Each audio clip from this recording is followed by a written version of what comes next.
Hello and welcome back to Beyond the Veil background information. We're doing a creature profile, and as we're still in the sea monsters category, we're doing about the sharkmen.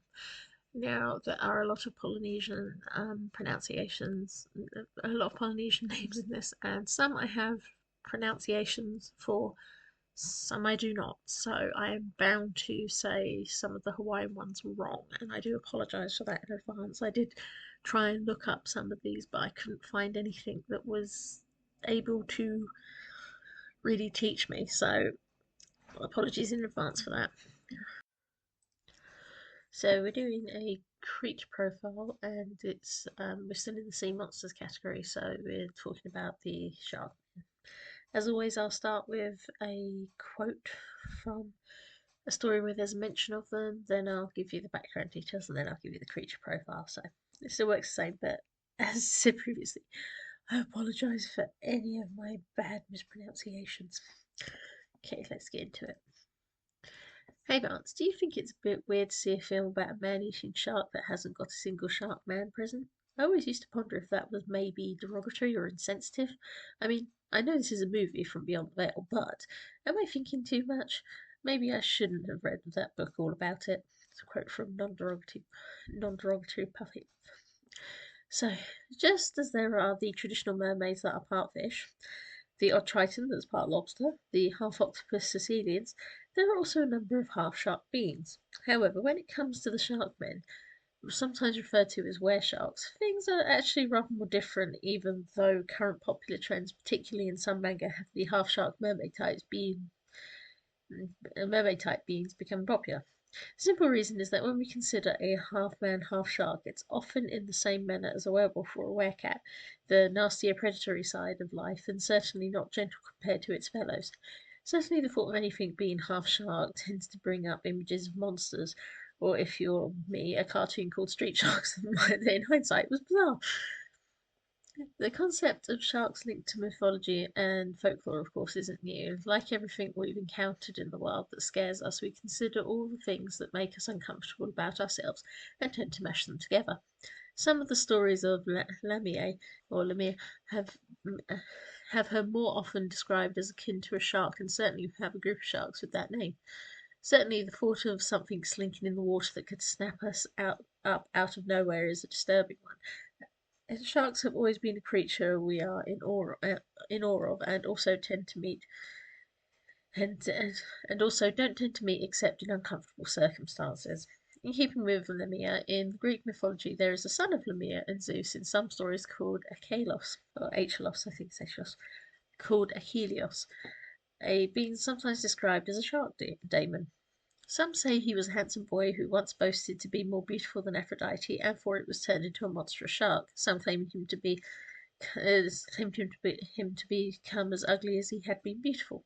Certainly, it's not a very nice picture of sharks, but European folklore isn't the interesting thing when it comes to the sharkmen. Everything interesting happens around the Pacific. In British Columbia, the Tlingit have a myth about a woman kidnapped by a shark, and there is a Japanese half shark, half man god that apparently controlled the tides. You'll see it's not just about being half man or half shark. The more part shark with dangerous habits is prominent in Polynesian mythology. Polynesian folklore. Depending on your sources depends on what you find. Certainly, the variety of sharks seen in these regions includes some of the most iconic, from the tiger sharks to hammerheads. And different sources give you different information. There are interesting tales, with some stating that in Fiji there is a belief that the tiger shark is their ancestor. That was sourced from a documentary about the South Pacific, but in looking into it, Fijians have two ancestral shark gods whose names are both linked to boats, particularly the sail, which is fin-shaped. These are Ndah-koo-wah-ngah. I'm not sure if I'm saying that right, and Masilaca. In the Solomon Islands, there are stories that sharks can be appeased through human sacrifice. Marshall Islanders had sacred sharks for each community, and disrespect to a shark could lead to war. Some Papuan mythology claims sharks, the spirits of ancestors, And there is an indigenous Australian story about a tiger shark that battled a being that was half man and half dolphin. Not exactly what I'm talking about, but interesting. They all have close links to the sharks, especially as relating to ancestors. And then we start getting the more curious stories relating to these sharks. In particular, a lot of the sharkman mythos and folklore that stands out tends to be from the Hawaiian Islands. Certainly, if you know Shark King from DC Comics, you may know him by his other name, Nanaue. I hope I'm saying that right. Now, Nanaue in folklore is a god of sharks described as having the body of a man and the mouth of a shark upon his back, as you can see leaning into what we're thinking. He can turn into a giant shark and is said to be the son of the king of sharks, presumably by a human mother. His mother warns him never to eat meat or he'd come to feel the craving for flesh and revert to his shark form. At the age of 7, though, he ate meat and, like his mother said, developed a craving, taking up residence in a cave and killing and eating people that went there. When he was human, the king of Hawaii issued an order for the men to till a plantation, and Nanaue worked hard amongst the other men, but made the mistake of pulling his shirt off and revealing the mouth on his back. He bit some of the men that confronted him, and the king deduced that he was the cause of the missing dead around the cave. They caught him and tied him to a stake to burn him to death, but Nanaue called out for his father and changed shape in order to escape, going to Maui and here trying to hold off his craving and marrying the sister of a chief. Sadly, he was caught in the act and chased to Molokai. Not sure if I'm saying that one right, sorry. Where he was caught in nets and burnt alive this time. Thanks to DC, he's a little more well known, but there are many shark men in Hawaiian stories, including Kamaika'ahui, I don't know if I'm saying that right, who would warn passing fishermen of shark in the area, and those who didn't listen would find themselves consumed by a shark. Kamaika'ahui in form. Sorry if I'm not saying that right. He was caught just as Nanaue and escaped going to Oahu from Maui and became chief of Ewa, although he continued to eat meat and be caught out. It's possible he's another form of the Nanaue mythos, as he too was identified by a shark mouth on his back covered with a cape. There are many shark gods, and about 9 are noted, with some more well-known beings. These include Kahi'uka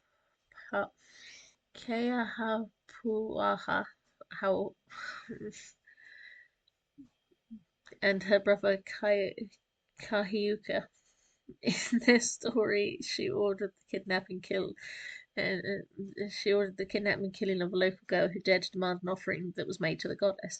When she realized the girl actually died, she regretted her rash order and made it that sharks would never attack humans in their region. I'm so sorry for mispronunciations. I'm sorry. There are also 2 other interesting shark gods, including Ukupanipo. Ukupanipo? I'm not sure if I'm saying that one right either. Who controls the amounts of fish that get close enough to fishermen to catch. The stories say he occasionally adopts a human child who gains the power to transform into a shark, but can be seen to have a shark's mouth under their shoulder blades, a common theme. Then there is also Kamohaoli'I, a shark god that is described as the father of Nanaue, whom we've talked about. He is sometimes titled the king of the sharks, and it's said if fed a narcotic drink, he'll guide men home when lost at sea. Some stories say he was the one to guide the original inhabitants of Hawaii, and that he has the power to transform into any fish and lives in multiple underwater caves. Well, no, none of these are particularly cursed beings or people that are doomed to eat the flesh of humans. It is more to do with not giving into the bit of shark within them, and certainly they're interesting to talk about, as they're not like mermaids, but are an individual grouping amongst the sea monsters. And once again, I'm so sorry for my awful mispronunciations.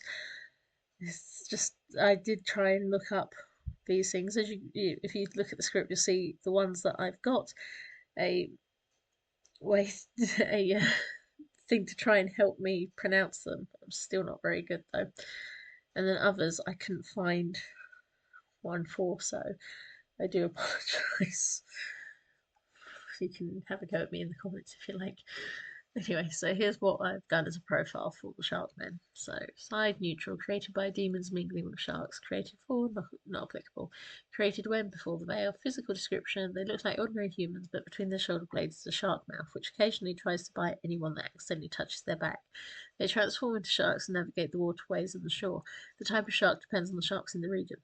Abilities. Aside from changing into sharks, they have inhuman strength, are excellent swimmers, and can guide people through storms as well as control the movements of fish. Most known for having to resist eating meat if they wish to stay on land, and they will revert to eating or they will revert to eating human flesh. Weaknesses: if their shark mouth is discovered, they can get panicked and run for it. They are weak to fire and generally immortal. There are a few, but not as many as there once was, as indiscriminate killing of sharks has caused them to be killed, so the number is not known.